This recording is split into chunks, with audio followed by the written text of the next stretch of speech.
영화 나의 로열 네메시스에서 신소리는 차세기의 할아버지의 목숨을 구하고 점차 그의 손주 며느리로 인정받게 된다.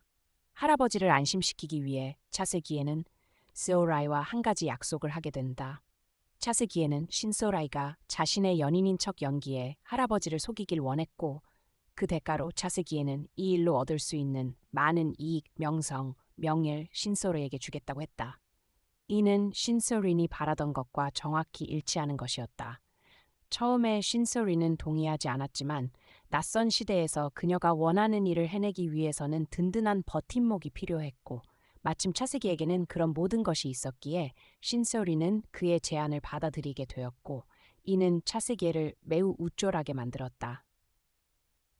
재벌가의 가식적이고 나약한 아가씨들보다 신소린과 함께 있을 때 차세기는 더 안전하고 흥미롭다고 느꼈기 때문이다. 연인이 생기면 할아버지가 더 이상 잣을 괴롭히지 않을 것이라 생각했지만 상황은 완전히 반대로 흘러갔다. 신소린의 낮은 신분을 알게 된 할아버지는 크게 분노하며 차세기를 막아섰다. 그러나 신소린과 직접 접촉하고 그녀에게 목숨을 구원받은 뒤 차세기의 할아버지는 신소린이 사람들의 소문과 전혀 다르다는 것을 깨닫게 되었고 그녀는 차세기 곁에 돈 때문도 그의 재산 때문도 아니라는 사실을 알게 된다. 과연 할아버지의 인정을 받은 뒤 차세기와 신소리는 가짜 연인이 진짜 사랑이 될 수 있을까? 그 전개는 오늘 영상에서 공개한다. 차세기의 할아버지는 신서리를 시험하기 위해 그녀를 비밀스러운 장소로 불러 대화를 나누었다. 말해보게, 도대체 얼마를 원해야 내 차세기에게서 떠나주겠나? 차세기의 할아버지가 은근히 깔보고 모욕적인 말을 던지자 신서리는 몹시 화가 났다. 그녀는 비웃듯 웃으며 말했다. 저를 얼마라고 생각하세요? 차세기의 할아버지는 이미 서리의 본성을 다 안다는 듯 입꼬리를 올렸다. 그는 주머니에서 카드 한 장을 꺼내 서리에게 건네며 말했다. 이 돈이면 너와 네 할머니가 아무것도 하지 않고 평생 호화롭게 살 수 있을 거다. 받아라. 그리고 조용히 떠나면 된다. 할 수 있겠지? 이 삶에 들어온 이후로 서리는 늘 낮은 출신이라는 이유로 사람들에게 무시당해 왔다. 하지만 그녀는 그 때문에 단 한 번도 실패했다고 느낀 적이 없었다. 그것은 오히려 매일 더 노력해 사람들이 자신을 존중하게 만들기 위한 원동력이었다. 그런데 차세계의 할아버지가 그녀를 이렇게까지 업신여긴 것이다. 분노한 서리는 카드를 다시 할아버지 손에 쥐어주며 말했다. 이 정도 돈이면 제가 편하게 살 수는 있겠지만 제 자존심과 명예를 살 수는 없습니다. 이 돈은 다시 가져가세요. 저는 차세계 곁에 있는 이유가 돈이나 당신의 재산 때문이 아니라는 걸 증명해 보이겠습니다.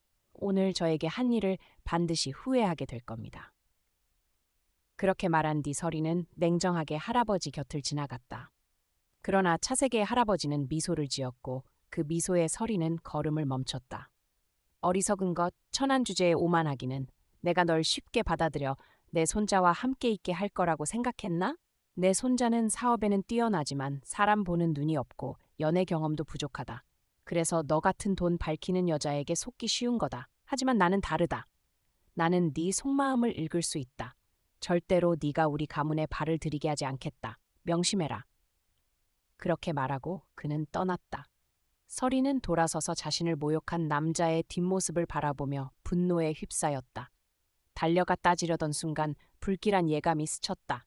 차세계의 할아버지에게 나쁜 일이 일어날 것 같은 느낌이었다. 본능적으로 달려가 그를 막으려 했지만 방금 들은 말들이 떠올라 잠시 망설였다. 바로 그때 한 자동차가 로켓 같은 속도로 할아버지를 향해 돌진했다. 서리는 망설임 없이 달려가 할아버지를 밀쳐내고 대신 그 자리에 섰다. 자동차에 치인 서리는 공중으로 튕겨 올라갔다가 본입 위로 떨어졌다. 운전자는 겁에 질려 후진한 뒤 도망쳤고 서리는 고통 속에 길바닥에 남겨졌다. 모든 일이 너무 갑작스러워 차세계의 할아버지는 크게 놀라 서리에게 달려갔다. 신설이 괜찮은가? 강한 충격으로 서리는 어지러웠고 머리가 빙글빙글 돌았다. 그 순간 독주를 받던 기억이 떠올랐다. 고통과 공포가 밀려오며 그녀는 중얼거렸다. 설마 이게 운명인가? 환생했는데도 이 운명을 피할 수 없는 건가? 안 돼. 죽고 싶지 않아. 죽을 수 없어. 그렇게 중얼거리다 그녀는 의식을 잃었다.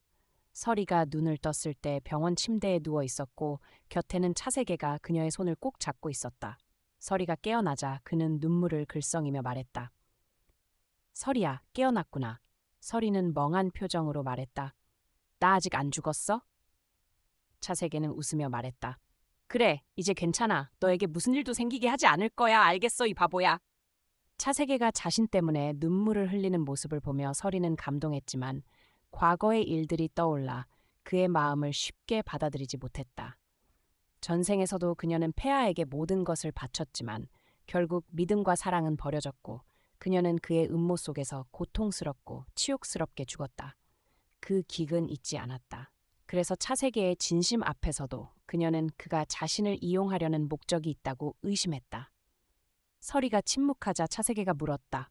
왜 그래? 몸이 안 좋아? 서리는 놀라며 억지로 웃었다. 아니야, 괜찮아. 할아버지는 괜찮으세요? 차세계는 미소 지었다. 괜찮아. 조금 놀라셨을 뿐이야. 서리야, 할아버지를 구해줘서 고마워. 할아버지는 내 유일한 가족이야. 네가 아니었다면 무슨 일이 벌어졌을지 몰라. 그때 서리는 자신을 친 운전자의 얼굴을 떠올렸다. 검은 모자를 쓴 채 로켓 같은 속도로 달렸던 그 사고는 단순한 사고가 아니라 사전에 계획된 것이었고 목표는 차세계의 할아버지였다. 서리가 말하려던 순간 문이 열렸고 차세계의 할아버지가 들어왔다. 서리가 깨어났다는 소식을 듣고 직접 병문안을 온 것이다. 어디 불편한 곳 있으면 말해라. 사람을 붙여 돌보게 하겠다. 서리는 말했다. 저 괜찮아요. 감사합니다. 할아버지는 말했다. 그렇게 크게 부딪혔는데 방심하지 마라. 어쨌든 넌 내 생명의 은인이니 고맙다. 자존심 강한 할아버지의 입에서 나온 고맙다는 말에 차세계는 놀라며 웃었다. 할아버지, 서리에게 감사하신 거예요? 그럼 서리를 인정하신 거죠? 할아버지는 당황하며 말했다. 나를 구했으니 감사는 해야지. 하지만 며느리로 인정하는 것과는 전혀 다른 문제다. 착각하지 마라.